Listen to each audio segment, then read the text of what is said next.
Welcome to this session, which is one of the first of the this year's GTAP conference, even the first one on the program, I noticed. So the theme of the session is sub-country or within country regional modeling.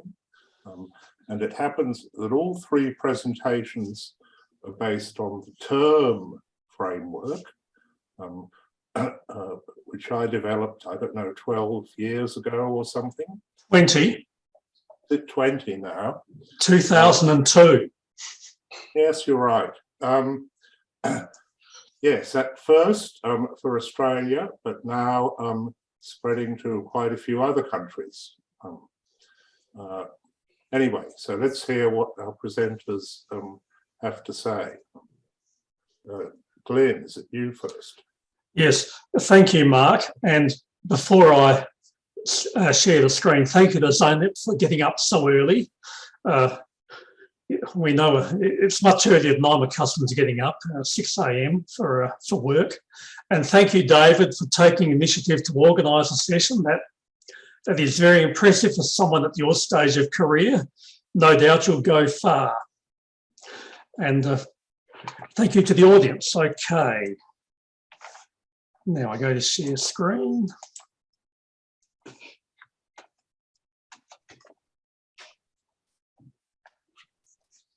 And it looks like I need to go back to the beginning. Right. Okay, can you all see that? Yes. Good, thank you, Mark. All right, well, this is taking the term idea a little bit further by splitting Europe up into many countries and many regions. So there are plenty of motivations for subnational CGE modelling.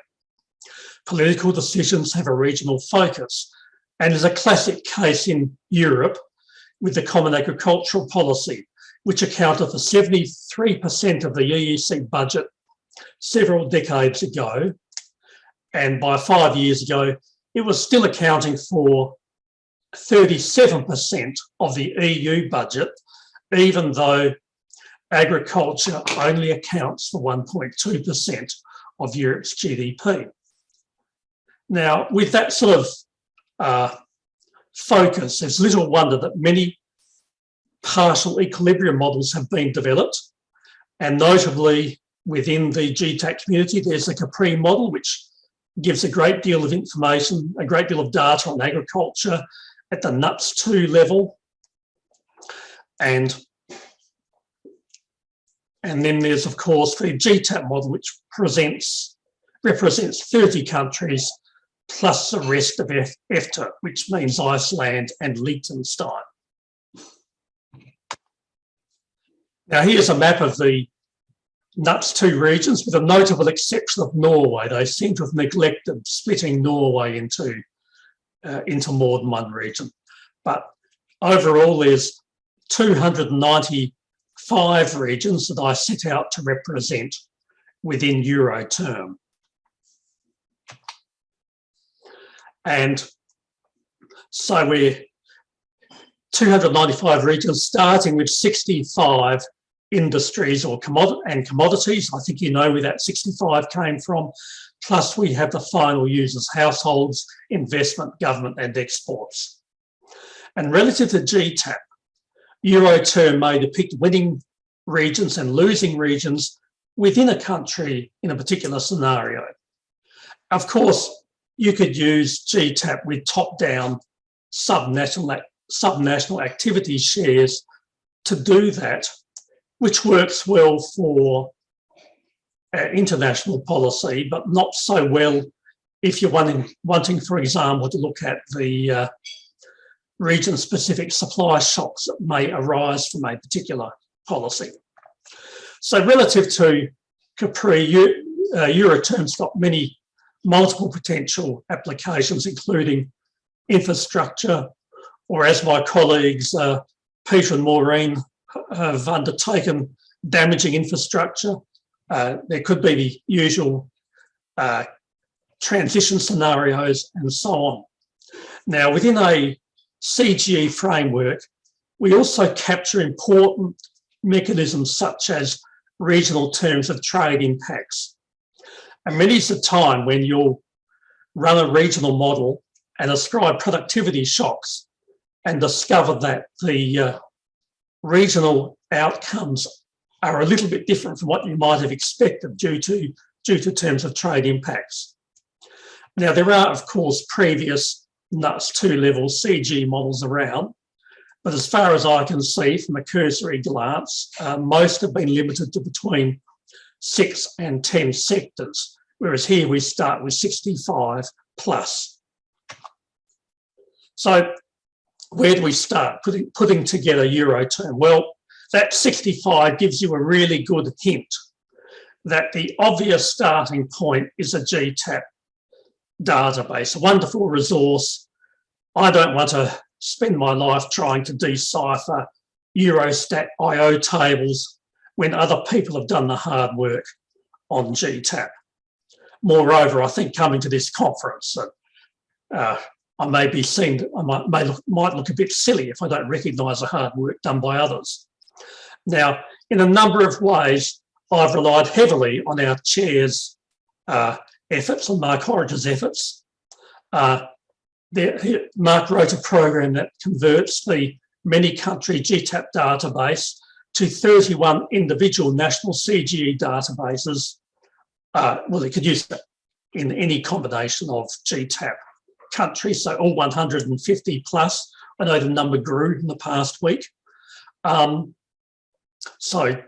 that's handy for me because I understand the architecture of national CGE databases very readily, very easily. Now, I've also adapted Mark's term database generation methodology, which was developed in 2002. And I aim to use all the data available in GTAP. And so when I start splitting national numbers, essentially I'm using the national numbers as targets and I'm taking shares. I don't want to be creative. I don't want to create anything that contradicts what's in the initial database.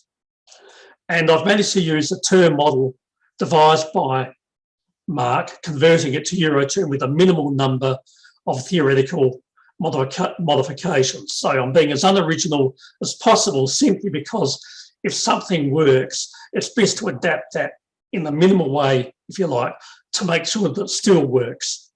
It is very easy to go down roads where databases don't balance and so on if you get too creative. And believe me, I've been there. So, data sources, we need to find NUTS 2 shares of national activity for every sector. The main data source is Eurostat. I relied heavily on the 2011 census data, and I look forward to the 2021 data appearing, leaving aside the concerns we all have about how COVID has disrupted usual economic activity. And there's always exceptions. So for Switzerland, I had to use specific Swiss data because Eurostats weren't available in many cases. I used specific NUTS 2-level occupational data for health sectors, and there were some data missing in agriculture, in particular in Finland and Belgium, where once again I had to resort to national sources. Now, we need to make the most of available data and not worry ourselves with things that could be better. So here's an example. Supposing that for a country I've got only 2 broad sectors at the NUTS 2 level, and there's 10 sectors I need to share those data over. Well, I simply impose the same shares on the 10. In the absence of better information, I'm not going to let that hold up getting things right. We can always improve on the foundation later, and that's what the programming is about. It enables us. Programs enable us to revisit and improve the data we start with quite quickly. And indeed, any regional database work ought to be a story about ongoing database improvements. Now, here's an example of a national model. I especially chose this for Mark's benefit because Mark, for decades, has been ragging me about the number of grape sectors I have in the Australian database. Well, this one's a bit limited. I've only got 4 types of grapes. So there's table grapes and 3 types of wine grapes. Now, if we look across, we can see that for super premium grapes, the Barossa has got 18.3% of national activity. So I use that share to split the primary factor total for super premium grapes into the regional shares that I have here. So because that's a nice convenient number, near 100 million, the 18.3% in the Barossa goes to about 18.8 million in the primary factor returns. So that's the sort of idea of splitting the national database. When we get to EuroTERM, it's a bit more elaborate because we've got 23 countries really that we need to split, plus 8 of the single region, single nuts 2 region countries. So Austria, we have a number here for cattle and sheep. Primary factor returns are 450 million. That gets split into the 9 regions, is it, of Austria. So those shares must sum to 1. Similar story for Belgium and so on. So we now what I've done here, just to make life easy for me, at this stage I do a 3-dimensional matrix so that I have a somewhat redundant region by country by commodity instead of simply commodity by region, because this way it makes it obvious whether the numbers are adding up to 1 or otherwise. So that's just a convenience thing that I chose to do. And then we just get the split numbers over here using a slightly more elaborate splitting 23 countries at a time. Now, there's a key assumption in the Horridge methodology, which is the idea of identical cost structures or technologies in each industry. And we assume that in EuroTERM and in all our term models, but we know that there's always one exception, and that is electricity. I'll go on with that a bit later. Now, in devising a trade matrix, in a single country term, we rely very heavily on a modified gravity assumption to allocate interregional trades. And we know that there are some commodities such as primary schools, doctors, general practitioners, hairdressing and so on, which are non-traded between regions. And so quite simply, we set the regional output to regional demand for those sectors without any off-diagonal elements where you're buying in services from other regions if they're strictly non-traded. Now, the GTAP database provides us with national control totals that we can use in adapting this gravity process. Now, the scenario, I devised a demonstration scenario simply to test the model. And this is a partial transition from fossil fuels to renewables in the Nordic region. So here I've got the regions. I've undertaken a dynamic simulation. So note that the rest of Europe, the 280 odd regions or 270 regions of the rest of Europe are in one composite region in this aggregation. Now, the scenario is a gradual reduction in fossil fuel inputs going 20% below base over 14 years. It's a fairly mild sort of transition, but I think we've discovered in recent months we don't cope very well with sudden transitions. We like things to be mild as long as you're in the right direction. Now, we have a gradual increase in primary factor inputs per unit of output over 14 years. In other words, I've devised this scenario so there's a bit of pain with transition, so that the decrease in fuel savings is more than offset by the increase in primary factor costs. And I haven't bothered with any switch in Iceland because that country has already done much of the hard work transitioning to geothermal and hydroelectric sources. Now, this is what it looks like at the end of the simulation in 2040. So this is a decomposition of income side GDP, and it's a contribution of each of four main parts. One is there's an increase in factor inputs. Now that's a deterioration, if you like, in technology, and that's bad for GDP. Indirect taxes go down a bit because fuel is taxed relatively heavily, so if you use less fuel, there's less indirect tax revenue. Capital on labour are near zero. And then because there's been a technological reduction in the amount of fuel required, that's actually positive for GDP in this when we decompose. But add all that up, and for most of the countries other than Iceland, there's a small loss in GDP relative to the base. So the pain of this transition over 20 years in this stylised scenario is about 1% of GDP, and I guess you could argue that that's something like between 3 and 6 months worth of business as usual growth. So a bit of pain for the transition. Now, GDP, of course, isn't the end of the story. We've got terms of trade movements in each of these countries, notably Norway, where the movement away from fossil fuels is bad for Norway's terms of trade. And so there we might expect aggregate consumption to fall by a larger percentage than real GDP because of that terms of trade movement. Now, I've presented regional employment here, but this is a little bit problematic because I've assumed that the European labour market is as integrated as a single national labour market is in a country like Australia or the US or whatever. And I think that really has to be questioned. And so in fact, I believe that the amount of integration I've assumed here is inconsistent with observation, and that requires a model modification.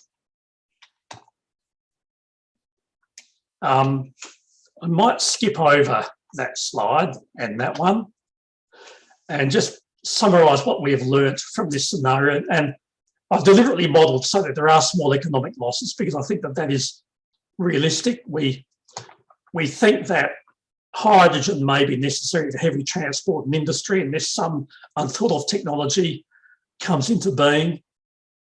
And in this scenario, there was no split into different types of electricity generation. And I made some modifications, which I won't dwell on here, given the time.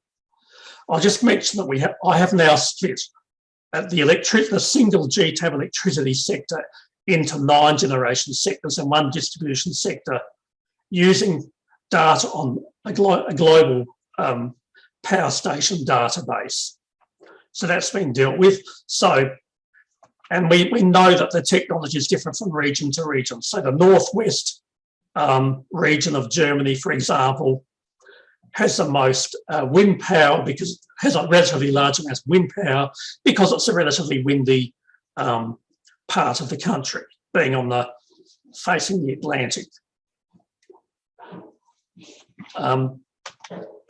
So this is really the beginning of EuroTERM. We've already extended the number of sectors to 74.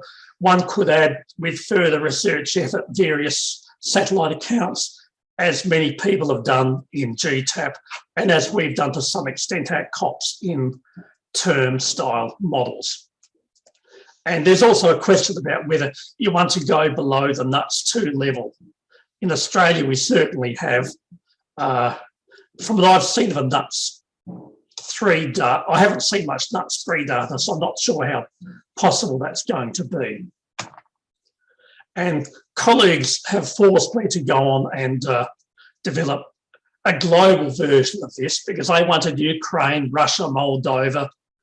And so in the end, I've actually put all of 151 countries in the old version of GTAP, old as of a week ago, into a model, and I'm working on that at the moment. And I've got that working, but I'd like to do it better.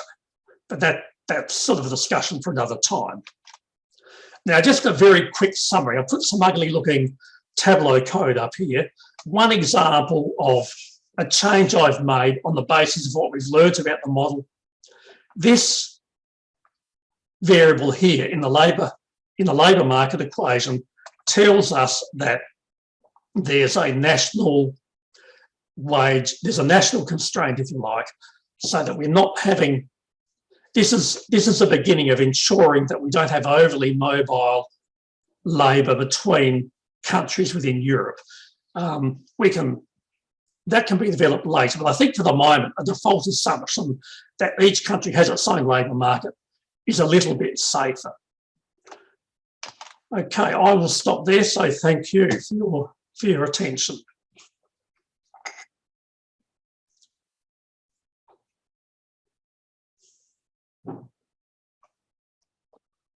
Oh, thank you, Glyn. Yes, an amazingly big effort, I think.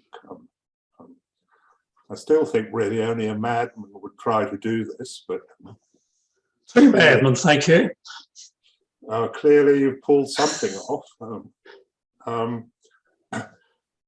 Yes, so, well, I'll just make a comment while people think of their questions.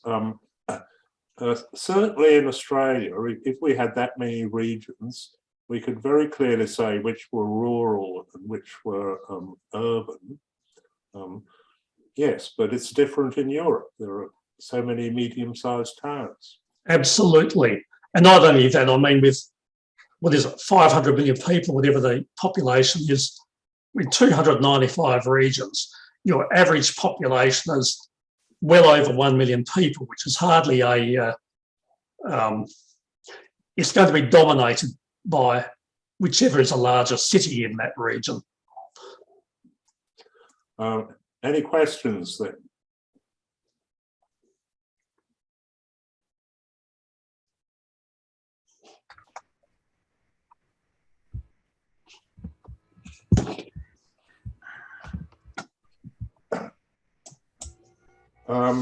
Well, I'll give it. I'll go on. You go. So thank you very much for this presentation. I think I come from Europe, and I think it's really interesting to have such detailed regional information for Europe, even though you are saying, and it was from the presentation, that this database may be extended to NUTS 3, which would be even many more regions. I was wondering whether you have any information on whether the data available for 2021, when would they be ready? If you have any clue for that, because I think that would be... Maria, I thought you would know that. I'm an outsider. No, I don't know that, but I might try to have a look. I think that would be amazing to have, given all these next EU generation impacts that we all would like to know about, because I think this model would be great to have a look at that. And another question, I was thinking you are really covering a very broad scope of analysis, because if I am not mistaken, you have a dynamic model, because you were showing all the details. Yes. Throughout a long period of time, and also regional model. I think this is really super powerful. It's very interesting. So great job. Thank you. Thank you very much. Well, thank you. I'll let you on a secret. Because of the hard work of my colleagues, Peter Dixon, Maureen Rimmer, I actually don't find dynamics that hard anymore. I think they're easier than some other adaptations to a model.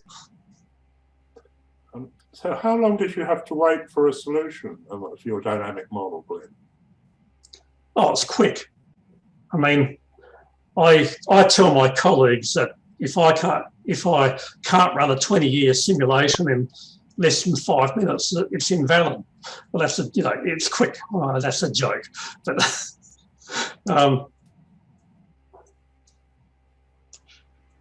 yeah, and yes, Maria. No, sorry, I didn't want to interrupt. Sorry, Glyn. No, I finished.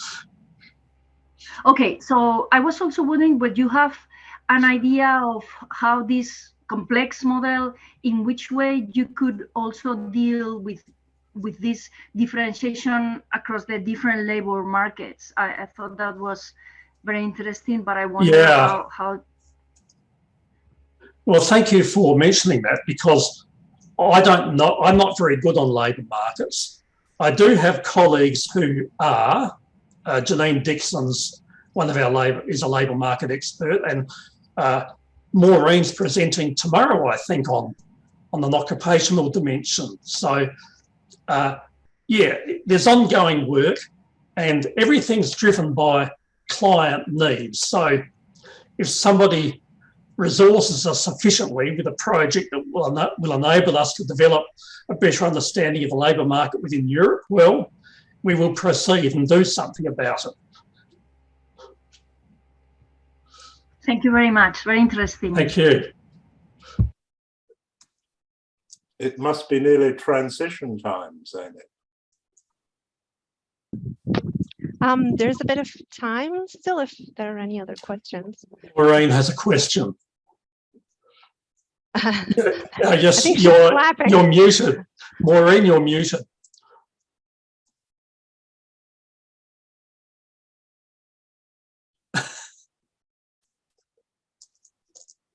You're still muted. I wasn't clapping. I was clapping. I wasn't asking a question. Oh, sorry. I thought they were going to sum up and move on, so I gave you a little clap. No, excellent. Well, thank you.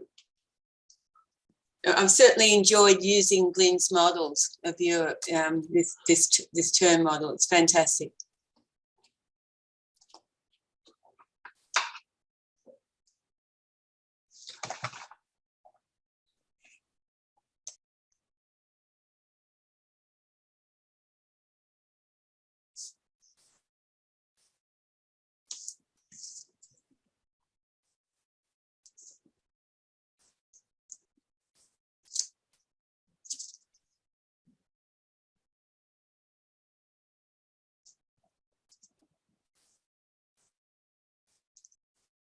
Well, maybe we should move on to next speaker then.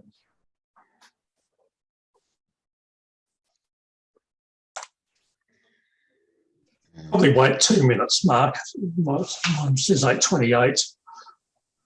Oh, so people can come from other sessions. Yeah, just in case someone is hopping. Yeah.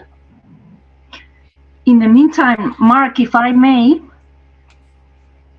Go on. Thank you, very quickly, because we should respect time. But so how many sectors were you thinking of expanding? It's already 65 sectors for these European regions, but I think you talk even about the possibility of extending it to 70. We've got, Glyn, I think, yeah, we've got 74 sectors, and at the moment, I've extended the model to 435 regions by including the rest of the world, but that's still not the biggest database I've ever worked with. Our master database in Australia has 216 sectors and 334 regions. Very impressive. Thank you.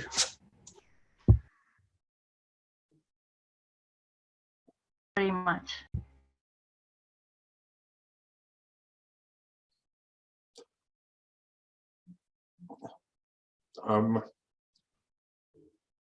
Yes, well, I welcome Professor Van Heerden to talk about the fiscus. Thank you very much, everyone.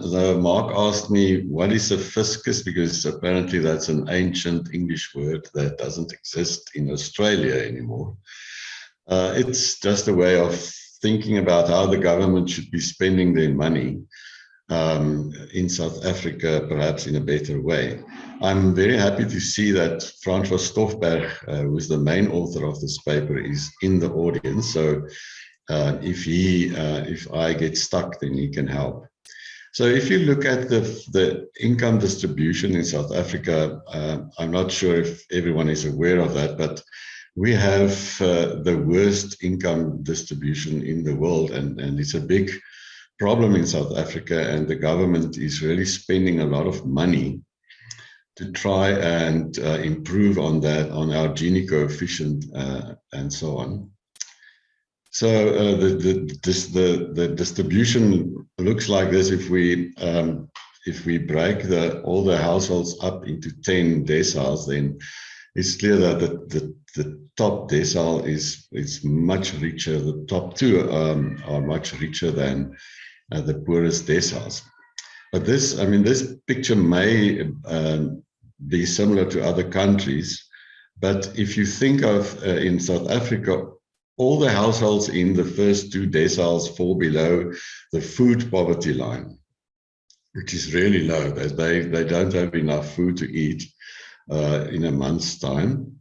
So the bottom two deciles. Then a more alarming statistics perhaps is that all the households in the first 7 deciles plus half of the 8th decile are eligible for child support grants. Now the child support grant is very small in South Africa, so they are eligible for child support grants, and you'll see in a minute where people get their incomes from. And the problem is with all of this spending on social grants is that not even all of the top 2 deciles pay income tax. So all deciles in the first 8 plus 20% of the 9th decile don't pay personal income tax. They fall below the personal income tax threshold.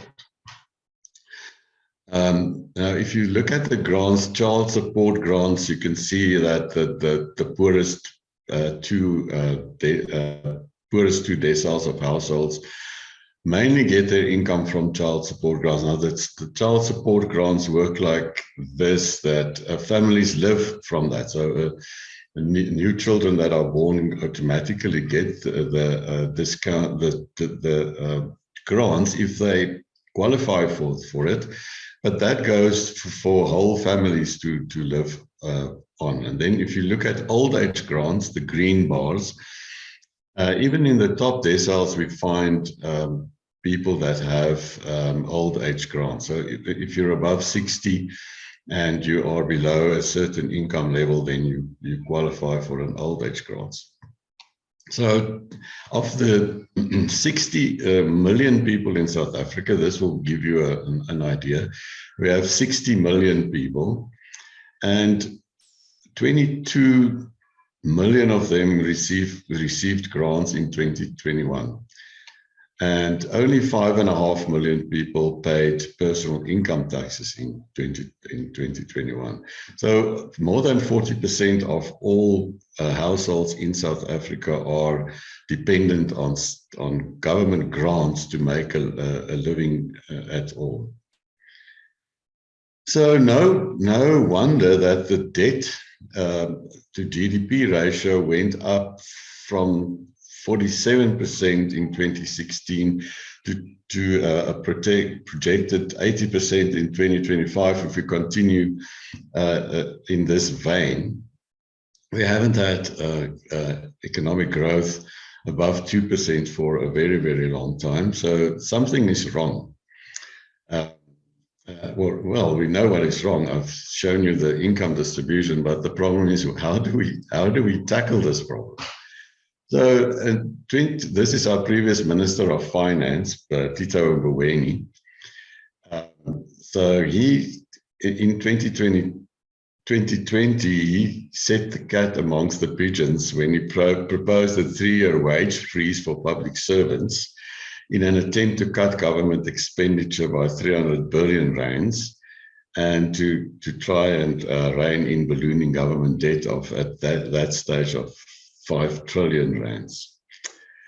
So, and that actually then happened. So in the budget review, the National Treasury said, they announced that they would actually freeze government wages by 3 years.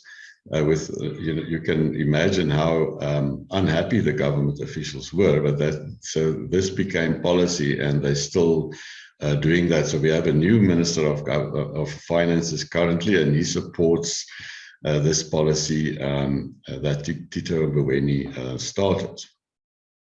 So this is exactly what we want, that we try to model in this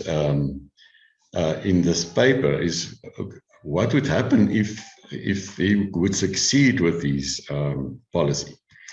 So the dilemma is, as I've shown, we have a very skewed income distribution. We have very high levels of social support, and it has been shown, and it's also shown in the paper, that this government support has actually improved the Gini coefficient significantly. It has come down from 0.7 to sometimes below 0.6, but it's still very high in relative terms. But public debt is rising, so we cannot continue with this situation, and we also have very high unemployment. So we will simulate the Minister of Finance proposed wage freeze, and then we will use the savings. So that's what we do in the paper, use the savings to stimulate investment through a general subsidy on construction services. We didn't just want the government to increase their spending on investment, because we don't trust the government. I don't know if you've learned about the South African government. So if they get money, they will not spend it on investment, but they would rather steal it. So the model was built by Francois Stoffberg, and he visited Mark in Melbourne, and so he got some help from Mark. I'm not sure if you also visited Glyn, Francois, you can say that later, but so it's a dynamic term model, which he calls Term SA. It has multiple households, modeled on a full gem and Indo-gem. So we have 12 groups, 10 deciles, and then the poorest and the richest deciles are split into 2 ventiles each. Also following full gem, Francois added the full social accounting matrix. So there's lots of very helpful features in the SAM, which we can also then use, which is much more information than just the supply use tables. So the SAM extension illustrates how factored incomes, tax revenue, interest on outstanding debt accrue to households, government, and enterprises. So the policy simulation, as I've said, announced this freezing of wages. So we simulate the effects of a 5-year salary freeze, even though the ministers just said 3. So we would like to see what would happen if he would freeze it for 5. How did we do that? So we froze the government wages, but then the model would then employ more labor. So we also had to freeze the number of persons employed, so that the quantity of government workers couldn't increase from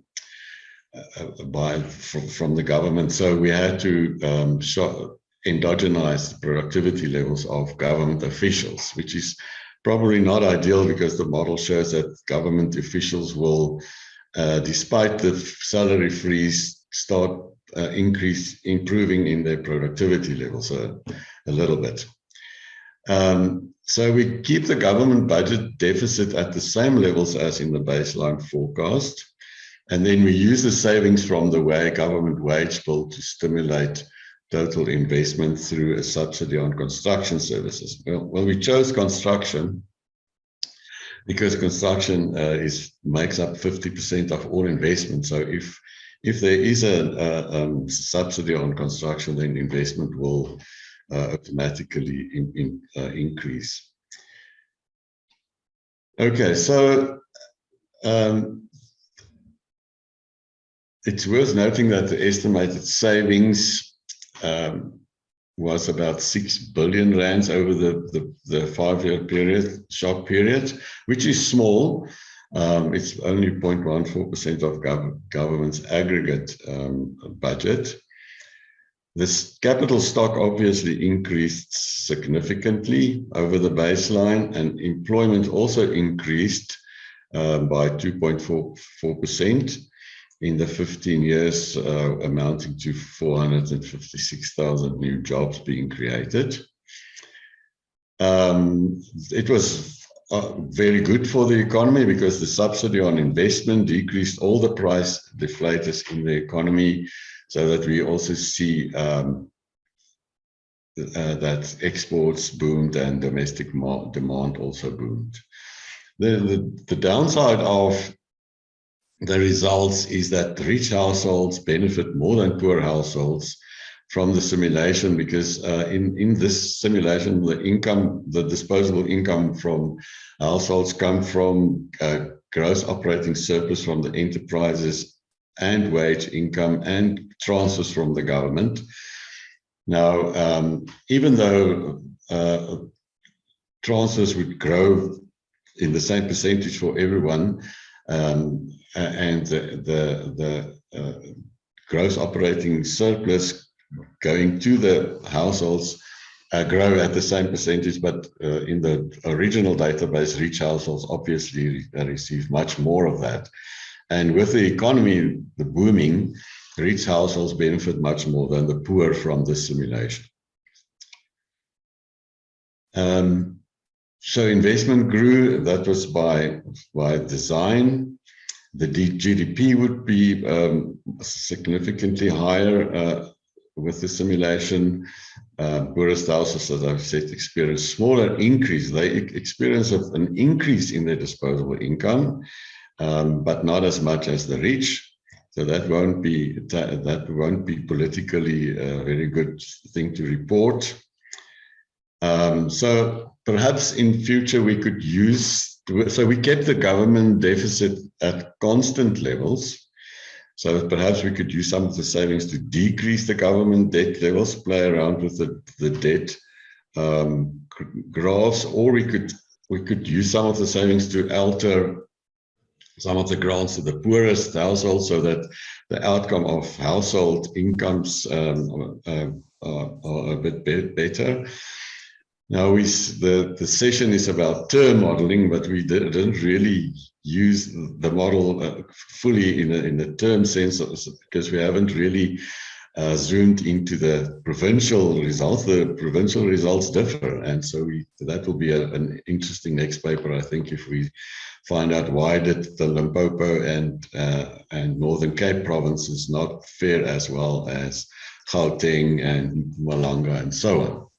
So there's lots to be done with this nice model, but we just basically simulated the Minister of Finance plans, and I think he has a good plan. Thank you for the attendance.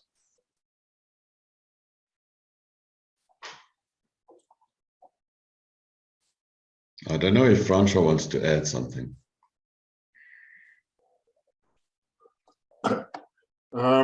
While you're getting ready for questions, I'll just make a comment. So in the paper you say that money spent on education in South Africa is money wasted, which I found an astonishing statement to make about a developing country. So I did a little Google research on the state of high school education in South Africa. But I was soon too depressed to continue. It is an astonishing saga of maladministration, basically. Yes, so I think if we compare our high school, primary school and high school results to even the rest of Africa, not even the rest of the world, then we fare very, very dismally. I see Francois is nodding. Yes, Prof. So any questions? Or perhaps suggestions. Well, I'll have a question. So perhaps you answered it, but I just didn't quite understand. So, so there is a variable for shocking wages by industry and occupation. So you could have just reduced the wages of government workers. But instead, it seemed to me you sacked 5% of the government workers and somehow got the rest to produce just as much as before.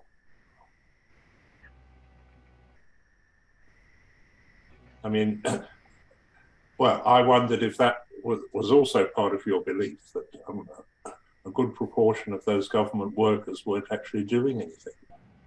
No, the way I have it, Francois, you should come in, but we froze both wages and the quantity of and the employment. We didn't change that, so we couldn't just freeze wages because then employment would have reacted. So we kept both constant at the baseline levels. Is that also part of the government policy, a freeze on hiring? No, it's just a modeling thing. It's just so that they don't employ more people when the wages are lower. Exactly. Maria has a question. If I may. I was just curious about like the size of the shock. If I've seen this correctly, you raise investment demand by 0.14 more or less, and then this is going through a 5-year period. So every year that increase per year. No, that's cumulative. That's a cumulative after the 15 years period of the model. And so more or less, how much does it so over the entire period, 0.14 increasing in, so that's a fraction of a percentage point, right? That's what we are saying, right? So investment goes up by between 2 and 4% per annum over the period. Okay, that's much more than I got. And then there is an increase in the capital stock of around 8%. Is that what you got? Yes. Okay, thank you very much. Do you also introduce any productivity impacts arising from that capital stock increase? Productivity is exogenous except for the government officials who improve their productivity. But it does happen that because the capital stock is growing, that labor becomes more productive. And so that's why we see an increase, well, relatively cheaper than, how is that? So we see the increase in labor demand as a result of the fact that the costs of companies in general decrease as a result of the subsidy on construction. Zeynep and Teal have questions. Zeynep, your hand is up. Yeah. Cunningham. Yep. Glyn, you also had your hand raised. Did your question got answered? Okay. You first. Okay, thank you. I just have a clarifying question, and thank you, Jan, for the great presentation. I have two clarifying questions. One is there any differentiation of the shock with respect to the skill levels of labor? Any differentiation for skill level? And another clarifying question is, how do you define the rich and poor households? Just say the first question again. Is there any differentiation of the shock for the skill levels, like a higher skill, lower skill? It's the same, so the government freezes all wages for any skill level? Yes, all skills levels. So they in all education, health, and social services, they just froze the wages and the quantities. They didn't look at skills levels. And the second is, how do we know the poor and rich? So that comes from our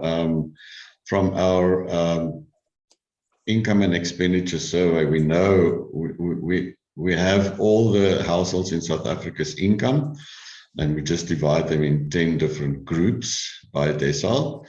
And then because there's such a big difference within the poorest decile in the households, we split that into two further ventiles. We got that word from Mark. And also the very rich, we split into two 5% ventiles. But that comes from the database. Okay. And you mentioned that the rich benefits more than the poor, and the deciles don't change based on the shock. No, what I said was, for example, the grants given by the government is a function of GDP. So in percentage change for all the households who get the same grants changes, but the composition of the different household groups' income differ. The poorest households only get incomes from grants, while the rich persons get wage income as well as lots of income from enterprises, because they have shares and they own companies and so on. So they benefit more from the enterprises. Okay, thank you. Teal had a question. My question was actually the same as Zeynep's in terms of just clarifying why rich households benefited more, but that explained it perfectly. Thank you. And that was a great presentation. Thanks. Thank you. Could I ask a question, Jan? It's one I've often wondered, but I don't know the answer. So I think maybe near the beginning of my wonderful cooperation with you was a paper we wrote called the Triple Dividend, where we managed to reduce pollution, reduce inequality, and increase national income all at once. And the clever way we did that was by recycling tax revenue into a food subsidy, if I recall. So reducing the wage as a cost to industry in the short run. And this is how we got our surprisingly optimistic result. So in general, we see that anything you can do to reduce the cost to industry of the mobile factor seems to be a good thing. And here in the long run, you've managed to reduce the cost of new investment. Yes, and with our mobile capital assumption and the fixed rates of return, that induces a large amount of capital to rush in. And I wonder to myself, is there any limit to this? I mean, why on earth are we taxing these poor foreigners who invest in Australia if it's just a good thing? Anyway, yes. And I get myself in a knot with this question. I don't know about you. Yeah, that's a very good question. I think South Africa has, South Africa gets a lot of foreign capital. And, so I think to some extent, there may be a limit, but to some extent, with the small amounts of investment increases that we have in this simulation, which is less than 4%, I think we're very far from the limit, but there should be a limit. Depending on how the world grows, South Africa must be relatively attractive for capital to be flowing in. And how long will that be the case? So, good question. I don't know if Glyn or Maureen has an answer for you, Mark. Is there a limit to the amount of capital? Should we think of a limit when we do a simulation like this? Well, I'm sure you haven't hit the limit with this pretty small shock, but yes. William has a question. Go ahead. Have to unmute. Unmute, yes. Can you hear me? Yes. Okay, my name is Obi Paul from Abuja, Nigeria. Thank you very much, Heerden. I enjoyed the presentation. As your presentation lasted, I was trying to just oppose your presentation with what was happening in Nigeria. I think we have similar conditions here in Nigeria, and then so when you said education in South Africa is doing badly, so I was just thinking then how is Nigeria faring? Nigeria is faring worse, actually. You know, it's very worse, and at the moment we are into a political crisis everywhere in Nigeria, and the issues of banditry and insecurity everywhere. So it's really a problem. I'm very sure that your model fits into what we'll have in Nigeria. At the moment, there's what's going on in Nigeria. Nigeria has a very large cash transfer program going on everywhere in Nigeria, mostly in the northern part of the country where you have the crisis area. What they give them, the cash transfer around is less than $50, you know, and then I know that the money is quite small. It's quite small comparing it with exchange rate and cost of food. Food costs is increasing massively, astronomically in Nigeria, and people are getting poorer. So let me ask this question: is there a way your model captured them?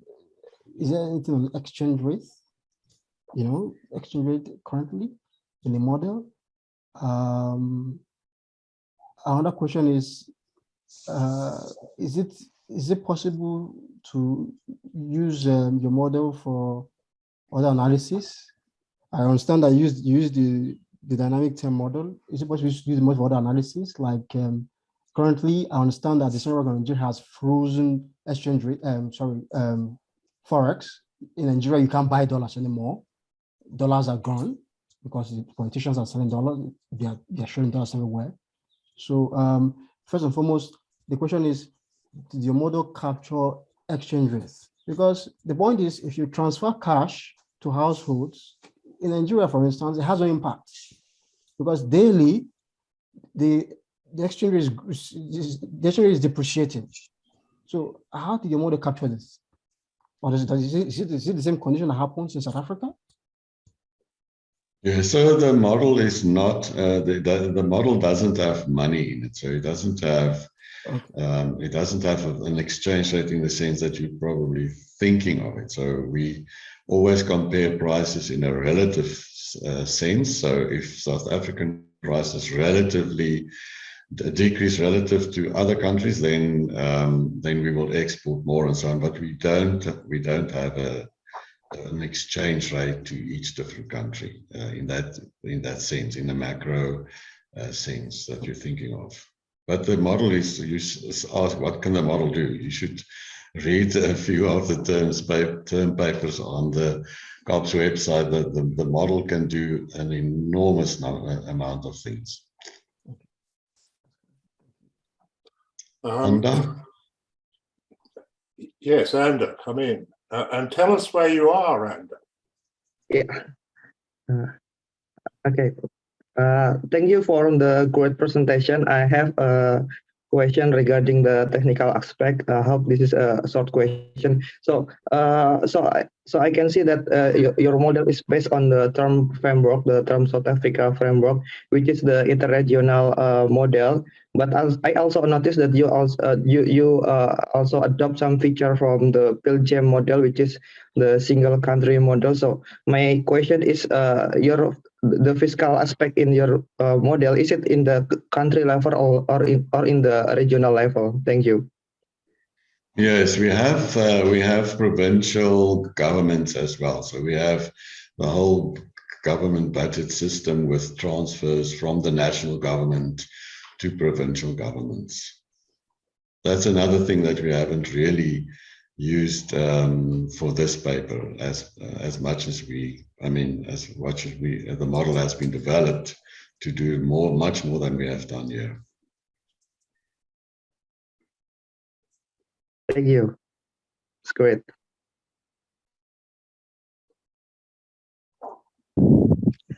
Mark, I think Deborah has a question.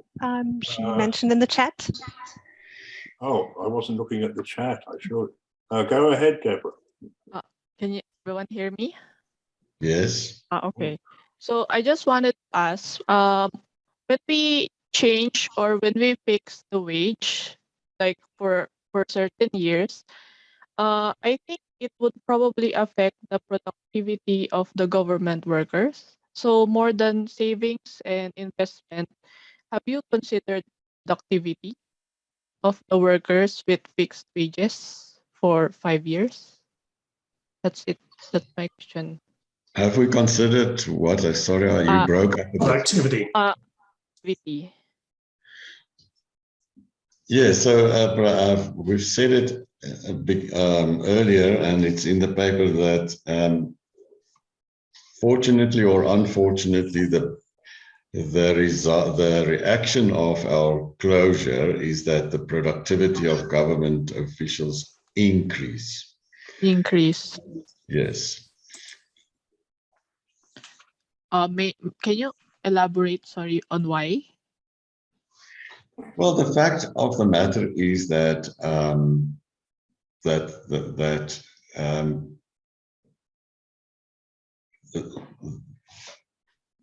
we forced. So, what would have happened if we for example, allowed the numbers of workers to improve if the wages stay constant? So then the model would have let the government employ more labor, but now we've forced the government not to employ labor, but to do the same, to create the same output as before. So then the productivity must increase. Perhaps I might say something that Jan would be too embarrassed to say about his own country. So, yeah, so since the British whipped the South Africans in 1902 or whenever it was, and yet the South Africans took over their own country, it's been traditional for government employment to be used as a form of income distribution, really. And after the changeover, after Mandela took control, now the favoured employees are the blacks. But I don't think many people in South Africa really think that the number of government employees is strongly connected to the output. Yep. Very often it's a way of distributing political favours. Exactly. Yes.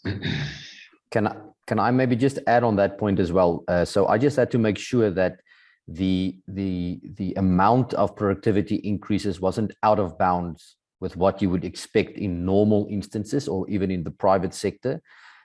So I did show in the paper as well that on average, they are grossly underused, the civil servants in South Africa. And I compared South Africa's civil servants with, I think, 12 other or 15 other countries to show that on average, in terms of the output level, they are paid the second most per level of output, but they have the worst output per employee of all 15 those countries. So just showing that they are paid grossly too much in relation to the amount of output that they do produce. So you will be able to reduce the amount of civil servants and maintain a certain level of output, i.e. the productivity increases. They should be able to do that. One of the studies also showed that on average, South African Airlines, which is one of these places which they call cater deployment, which Prof. Horridge was referring to, the favors to friends, the South African Airlines employed at one stage 3 times more individuals than other state-owned air forces, airways across the world, across the globe.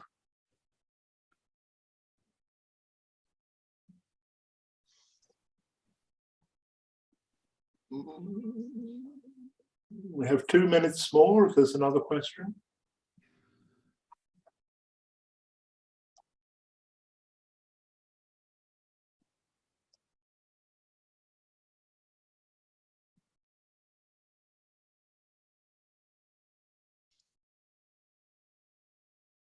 Well, thank you for all the discussion and questions.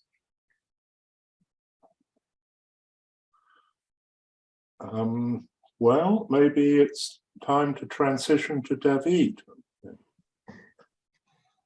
Can you hear me? Yes. Okay. Now you should be. Can you see the presentation? My presentation? Yes. Yes. Okay. So thank you very much. First of all, I would like to thank Mark, Glyn, and Jan. I mean, you are the developers of the term framework and of the model that I used. So for me, it's an honor to share this session with you. And well, moving on to the presentation, as I don't have a lot of time, we realized an impact analysis on the Infrastructure Investment and Jobs Act in the US economy. This law was signed by President Biden in November 2021, a few months ago, and it focuses on transportation and infrastructure investment across the country and aims to improve the country's competitiveness. Okay, so throughout the presentation, I will start by talking a little bit about the motivation of the law and the state of the current state of the US infrastructures. And then I will go on with the methodology and the data that we used. And then to the most interesting part of the presentation, that will be the scenarios contemplated and the results, and then ending with some conclusions. As you can see in the graph on screen, public investment as a percentage share of GDP has declined since the early 60s, coming from 2.48% in infrastructure investment as a share of GDP, and going down to maybe 1.3%, which is the current share of infrastructure investment. And although it experienced an upturn in 2009, going up to 1.7, it then continued to go down since then. What is one of the effects of this lack of investment? Well, the overaging of the US infrastructures. Some of them have even surpassed their expected service age. You can see some examples here, lock chambers or dams. And this should not be a problem itself. In Spain, for example, I can say that we are proud that we are still using some infrastructures that were built by the Romans 1800 years ago. So the age should not be a problem itself.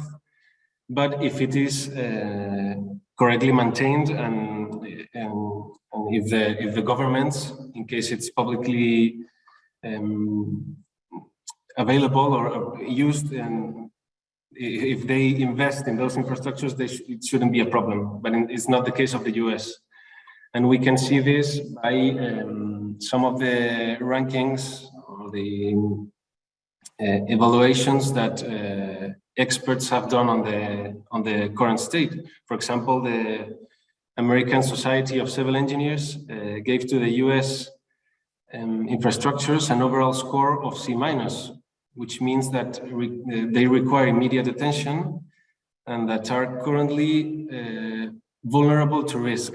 Some of the sub items inside this score, for example, specific infrastructures such as dams or bridges, are even in poor condition. They do have a lower score.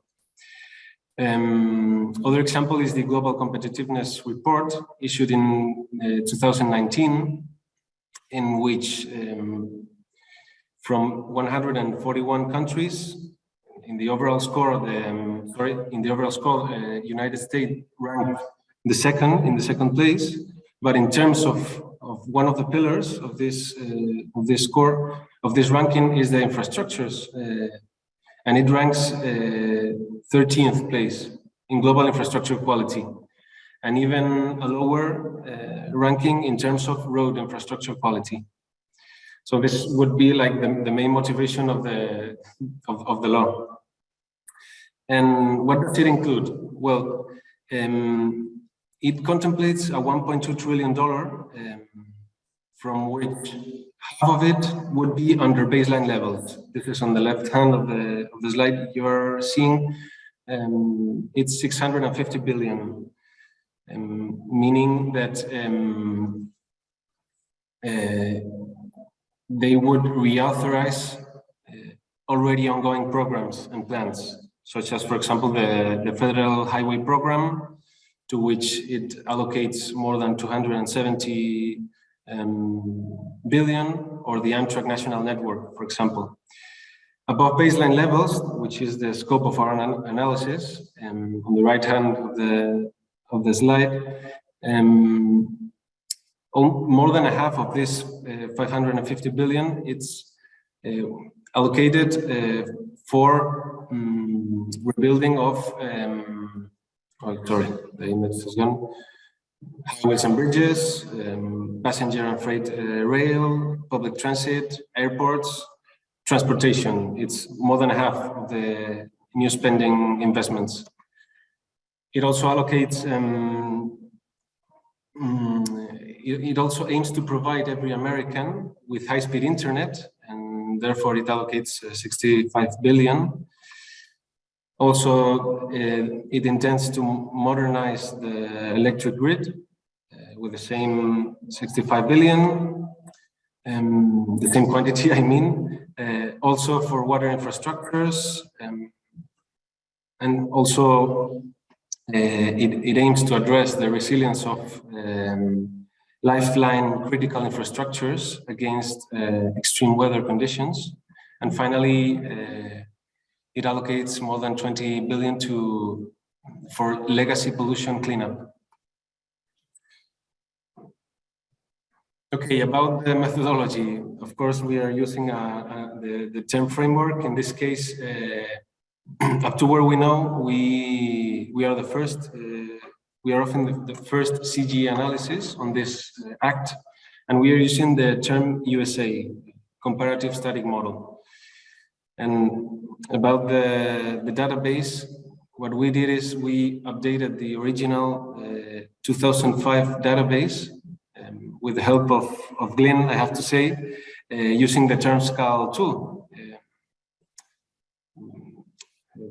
With it, what we did is state target levels for several, like for GDP and wages in this case, and this way we updated the database. This model is divides the US into 11 regions, 26 sectors, including goods and service sectors, and 10 occupations, which will allow us, as we will see now, it will allow us to show results for both skilled and unskilled workers, and 3 factors of production. Regarding the scenarios, we offer short and long run results, but we distinguish between 2 different debt financing scenarios, which I will explain in the next slide. And we offer results for main macro variables. Other studies do not offer results for some of these, but also we offer results for production at an industry level and labor at an occupational level. Well, about these scenarios, when government spending leads to a larger federal budget deficit, it usually reduces the national saving rates and raises trade deficit. And therefore, a portion of the budget deficit is financed through a rise in the amount that, in the total amount that Americans borrow from abroad. This is foreign borrowing, and which means that the increase in the debt that caused by the stimulus, the investment stimulus, is financed through a higher trade deficit. On the other hand, we wanted to include a second scenario in which we assume that public spending will be financed, that debt increase will be financed through reduced national savings. And under this scenario, what we did is we fixed the balance of trade as a share of GDP, while we remain unfixed the private consumption and investment, which we will see that in the short run, they would be negatively affected. For both scenarios, we run simulations in the short run, so-called construction phase, in which we assume that the funds will be equally distributed from 2022 to 2026, and we offer results after the first year. And then in this case, the shock is based on an increase in government spending in construction sector. And regarding the closures, well, again, sorry, we assume that wages are unable to vary after 1 year. And we also, as normal, we fix capital stock. And in the case of the operational phase, this is in the long run, we shock capital stock in those industries affected by the investments. And also we introduce a shock in productivity. And regarding the closures, well, we assume that employment would return to its initial levels, and we fix the rate of return to capital. In this case, it's about the increase in capital. About the results on the foreign borrowing scenario, remember that in this case, this is the debt increase is fully financed in the short run by the foreign sector through a trade deficit increase. So as you can see, the exports fall and imports grow, and this is in 1 year. So the cumulative effect would be, we assume that it would be summing up the 5 years. Real GDP would grow by 0.22%, and aggregate employment would increase by 0.43%, which should be equivalent to more than 600,000 workers. Also, under this scenario, the economy would experiment a real appreciation, as you can see. But however, in the long run, this competitiveness loss is reversed once investments increase capital stocks, and the infrastructures become operative, and there's also an increase in productivity. And in this case, GDP would increase by 1.18% and wages by 2.76%.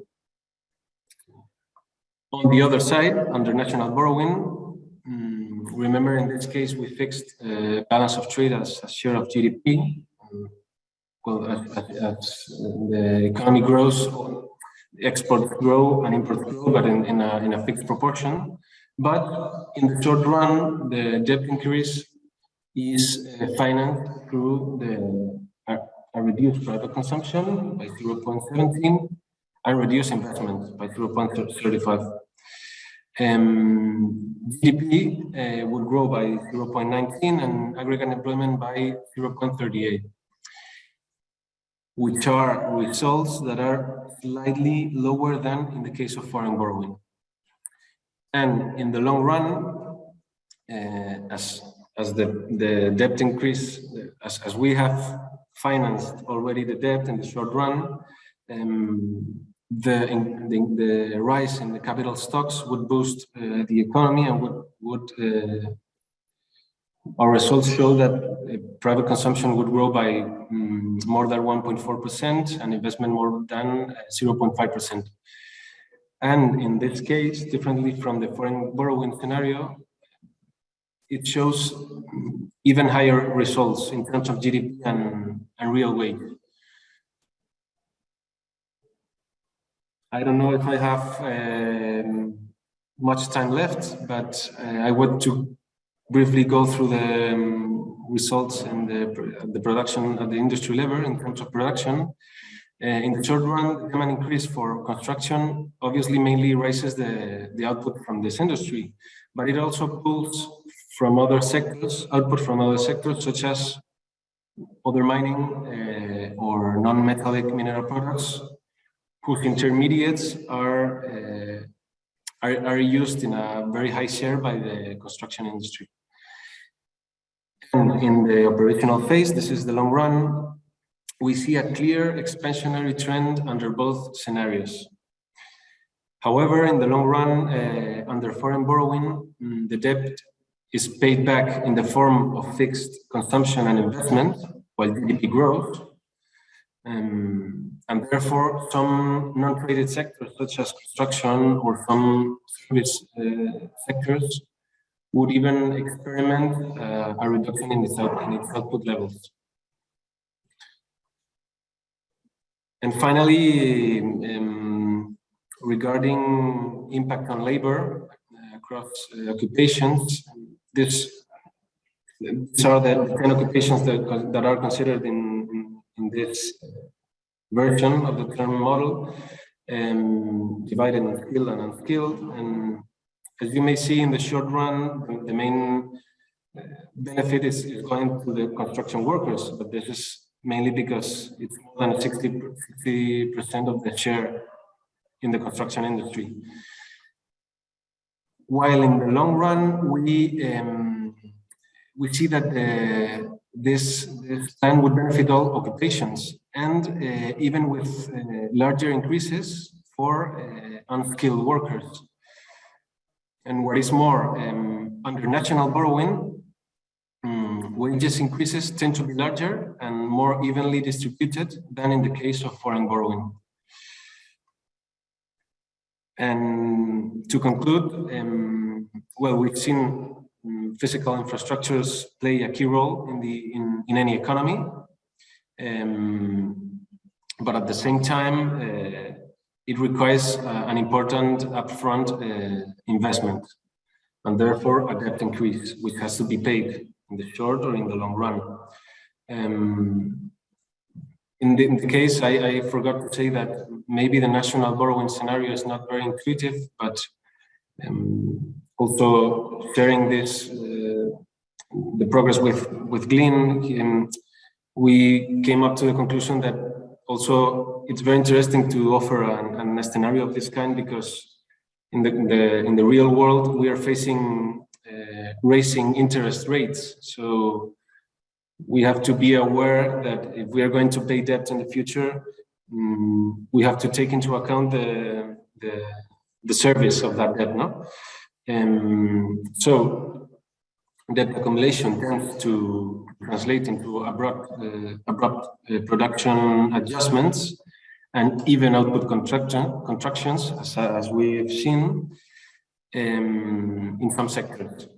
And by contrast, a more regular and evenly distributed debt service, which would be in the case of national borrowing, would lead to a stronger production boost, and would facilitate a higher growth across sectors and occupations in terms of labor.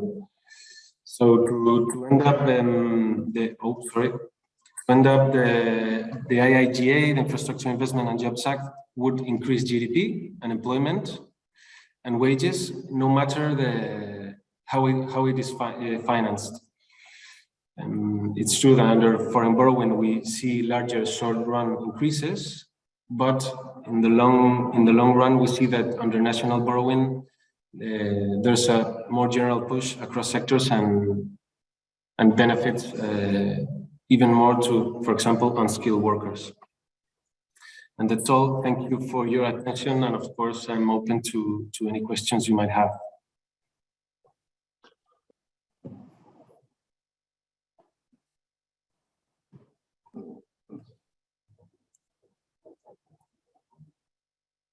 And please, just one more thing, Mark or Glyn or Jen, if you, I would like to know your opinion on the presentation, please, if it's possible. Well, it was too short. It was too short. Well, I tried. Go on for 4 minutes more. Well, I'll start off with a question, if I may. So I think reading the paper, you said that in the foreign borrowing scenario and in the long run simulation, the economy was being made to pay back the foreign debt. Is that right? I'm trying to see if investment was financed by a gift from Norway or by a strictly policed loan from Switzerland. I mean, if I understood your question, the thing is that under foreign borrowing, what we are doing is we have to pay the debt in the long run, and the way of paying the debt in the long run that we considered under this scenario is through fixed investment and fixed national private consumption, which in turn it's an effective reduction. No, it's a negative impact on national consumption. Do I explain myself? I don't know if it's clear. I think so. So the investment was not free. Yes. If I can make a tiny comment about the paper, when you talk in the short run about investment falling, you mean, I think, investment excluding the infrastructure spending, because the infrastructure spending is part of government consumption. Of course. So it might be, you could easily add a variable where you reported what happened to investment plus the extra infrastructure spending. The thing is that the variable that I shocked is the government spending one. It's not in terms of investment, it's in terms of government spending. And that's why the investment remains fixed. I think so. Please, I don't know if I'm right, but I think this is the reason I used the government spending variable, not investment. So investment remains fixed, but this was a bit difficult for me to understand in the first moment, because actually it's an investment law, it's an investment plan, no? But in the short run, the stimulus is through an increase in government spending. I mean, it's an increase in demand, no?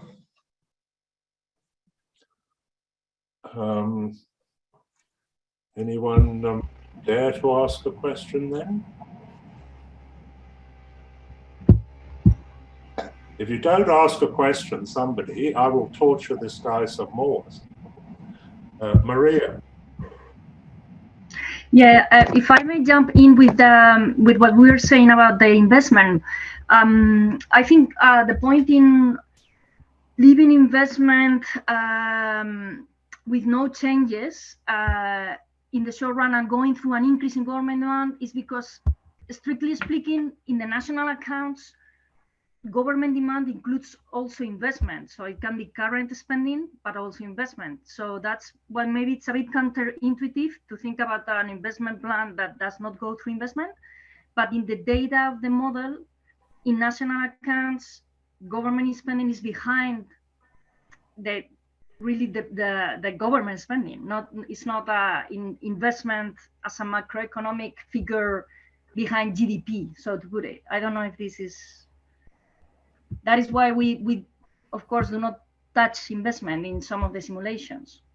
I don't know if that is clear. That was my way of seeing it. Maybe you have another view. I'm happy to see that. I think it's perfectly fine. I was just saying you could make a new variable which reported private investment plus this government demand.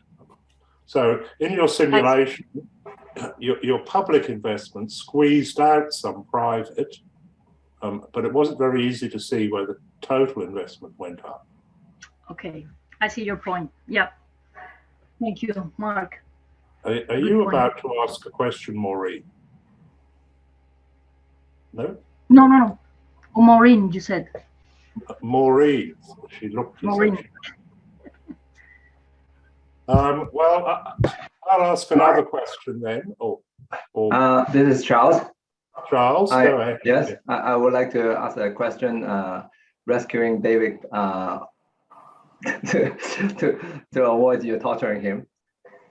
I have a question. For example,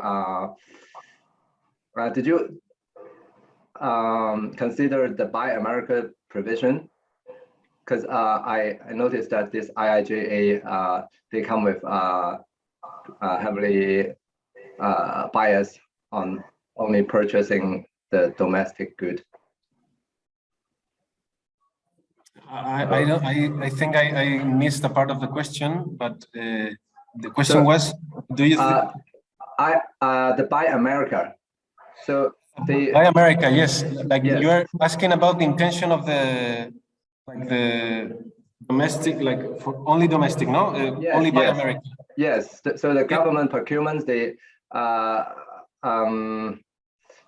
starting from 2022. Yes. Yes. They a lot of this and this bill, they are have to purchase domestically and source domestically. Yeah, so I think if you're considering that, that may probably reduce the import a little bit. Yeah, I think there's a paper by Peter and Maureen in 2017. They have a paper on Buy America. I think this is the reverse version of that. Peter, they evaluating what's the harm of Buy America would do to US, but I think you can probably implement their shock by adding the twist variable in the import. So yeah, so I think that's my comment. Thanks. Okay, thank you. Well, in any case, as I showed in the results, in the case of foreign borrowing, which is the usual scenario, or the usual, the usual scenario. In terms of imports and exports, well, there's a trade deficit increase. So even though we are, well, and a real appreciation in the economy. So that's the negative part of the Buy America, or only Buy America, no? That sometimes is behind this kind of stimulus, domestic stimulus. Yeah.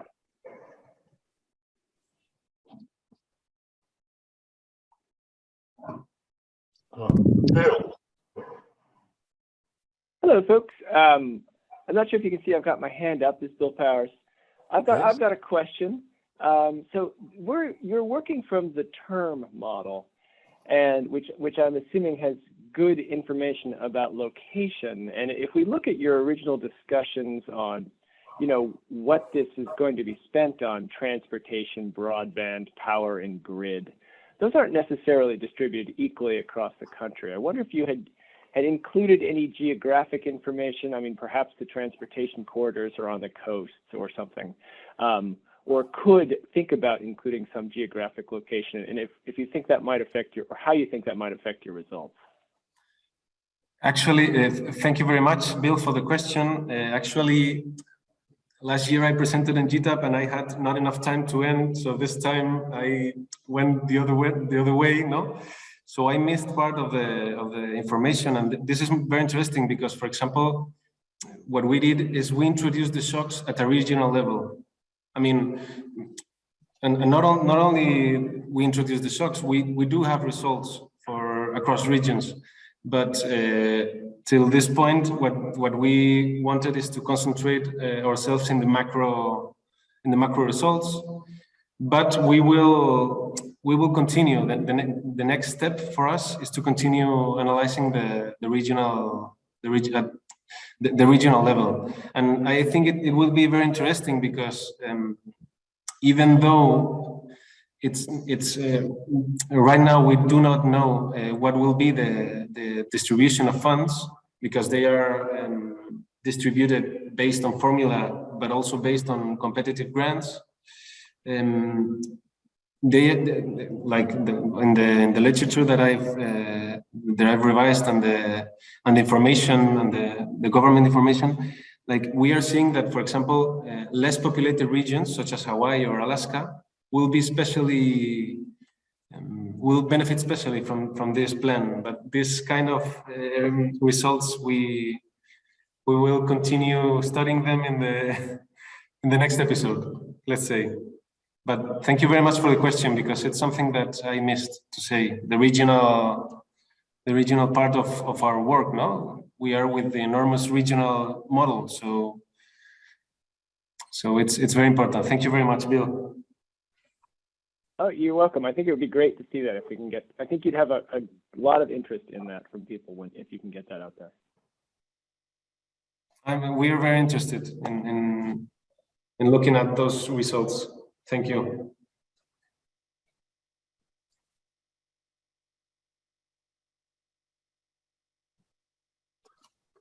Well, I'll ask another question, or perhaps make a point. So I believe that if you look at the input-output table, it's difficult to see there the economic contribution of infrastructure. So if we look at the transport industry, the payments to capital there, that's about people renting trucks. So I believe Glyn would know better than me that what we normally do is we make the government build the road, and then we say the road makes trucks more efficient, they last longer and so on, but we don't actually increase the capital of the transport industry, because that would be like handing out trucks. Now, with your other industries, utility and information, maybe the story would be different. I had the same doubt about transport, but when I looked into the specific industries in more detail in the transport industry, it's not, if I'm not wrong, it's not the transport vehicles. I mean, physical capital stock in transport equipment would be, I think it includes vehicles. I'm not sure right now, I don't remember, but when I decided to increase the capital stock, it was because it's a service sector, transport is a service sector, which will increase its capital stock due to these investments. Don't you agree with that? It's not about vehicles, it's about roads and well, bridges. I'm saying that the contribution of roads and bridges is not represented in the input-output table. Yes, I'll give a comment on that. I often work with engineers on particular projects, and the difference between engineers and economists is that engineers are obsessed with ensuring that things work, whereas economists wave a wand and assume it will work. And so the engineers are looking for ways of estimating the impacts of the productivity gains that arise from better roads and time savings and so on, which we then feed in as year-on-year productivity benefits to a particular industry. In this case, it'll be in the transport sector. And yeah, so it's going to be beyond. I mean, I think David's done a good job of grappling with the resource constraints. With the you incur a debt, you must pay for it, that sort of thing. It is a bit tricky in a comparative static model. It can be done. I feel much more comfortable doing it in a dynamic model because the accounting between the present and the future is more easily done in a dynamic model. But yes, so I think you've tackled it fairly well. So well done. Thank you, Glyn. Mark, so you think that the long run shock should be based on productivity rather than in the case of transport? I mean, In the case of should be based on productivity increase or should? Correct. I think so. Yes. Okay. I take note. As for the other two, utilities, well, again, Glyn would know better than me. I believe the contribution of water infrastructure is perhaps represented in the input-output table. The fixed capital, the rentals on the fixed capital, I think, probably have bear some reality to what we pay in our water bills and so on.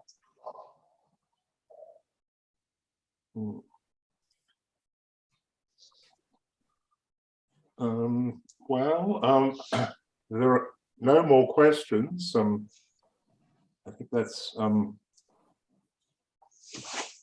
used up the official question time.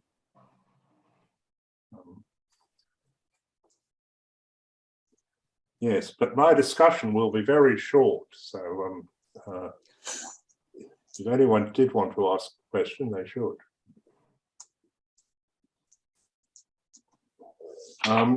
Yes, I also, like Bill Powers, thought that it was a missed opportunity not to present some regional results.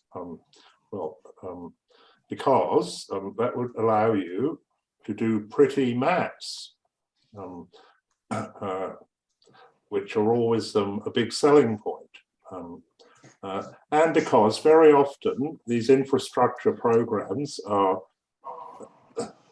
part of the political selling pitch is that they're supposed to help poorer areas.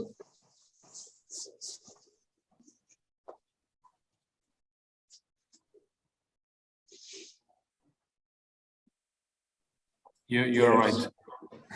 Well, it reminds me of a project I did some years ago with EuroTERM, and my Brazilian collaborators had done a fantastic job in breaking down the infrastructure program by 5,000 municipalities. So the shocks were applied at an extremely detailed regional level. And then I had a map showing what happened with color, what happened to GDP in each region. And then I was able to zoom in on the national winner, which was this tiny town called Diamantina, quite famous in Brazil because it's an historical town. Yes, anyway, and then all the people from that region cheered, and that does add a lot of interest to the results. And also, I checked up a working paper that both Glyn and yourself did on using the EuroTERM in China, in several China regions. I think it was about a railway project, if I'm not wrong, and I'm remembering that you used the productivity shock in the long run, actually, and showing also results at a regional level. I will check it again.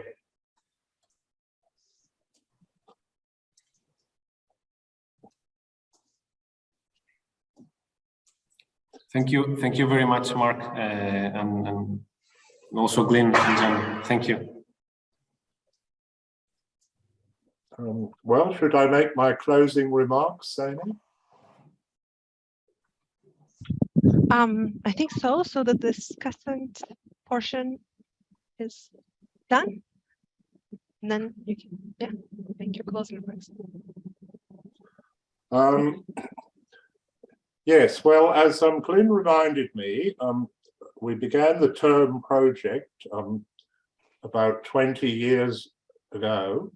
And about 6 months ago, for some reason, I tried to make a list of every published paper relating to a term model of any country.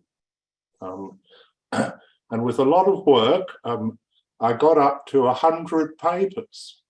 But then, unfortunately, I noticed that I'd put in some of the papers twice, and it slipped back to 97. But with this evening's contribution, I think I'll be able to get back to the 100 again, which is very good. Why has it proved a rather successful and adaptable model? So I think there's one reason is that there are many more simulations that people will pay you to do once you can put in the regional dimension. So to make an obvious point, here in Australia, we have 8 state governments. So that's 8 customers, but you've got to be able to show what is it doing for South Australia.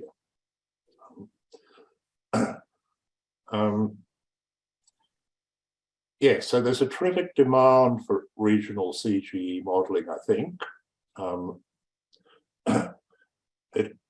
It also has an interest to central government when you consider the alternative of a regional input-output model, which is only concerned with often with the regional effects of a construction project.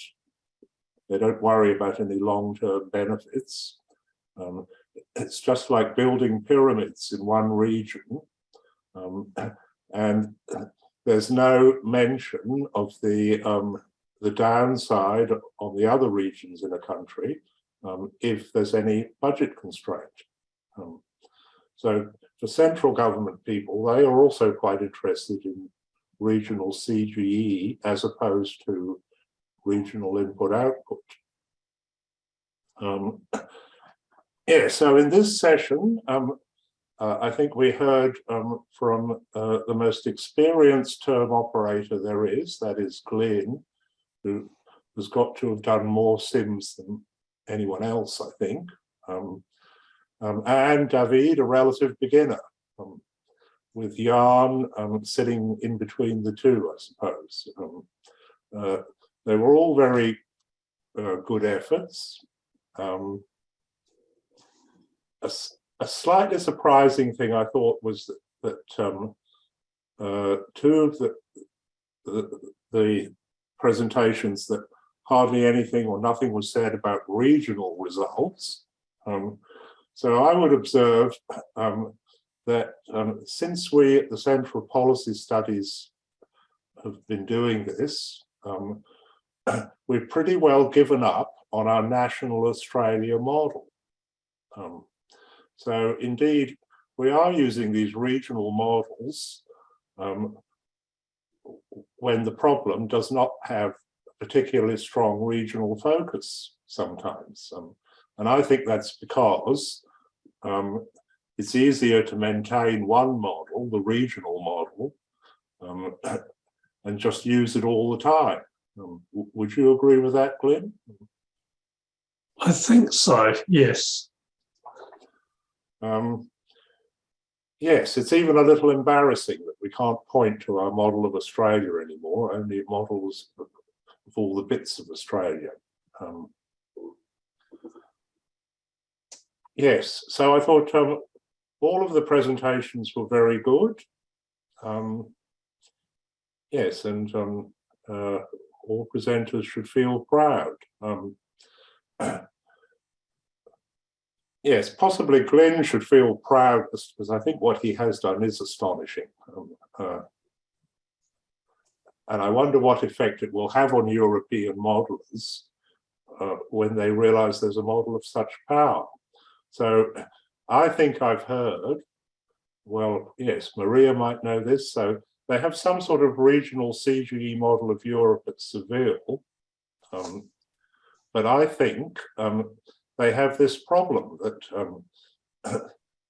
after 20 regions and 20 sectors, it just gets so slow, it doesn't really run.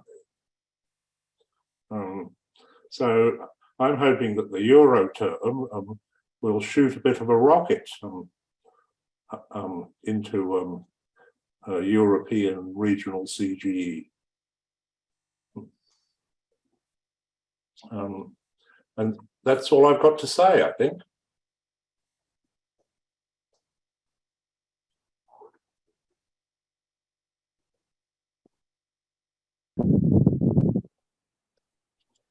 Yes, we can close the session then.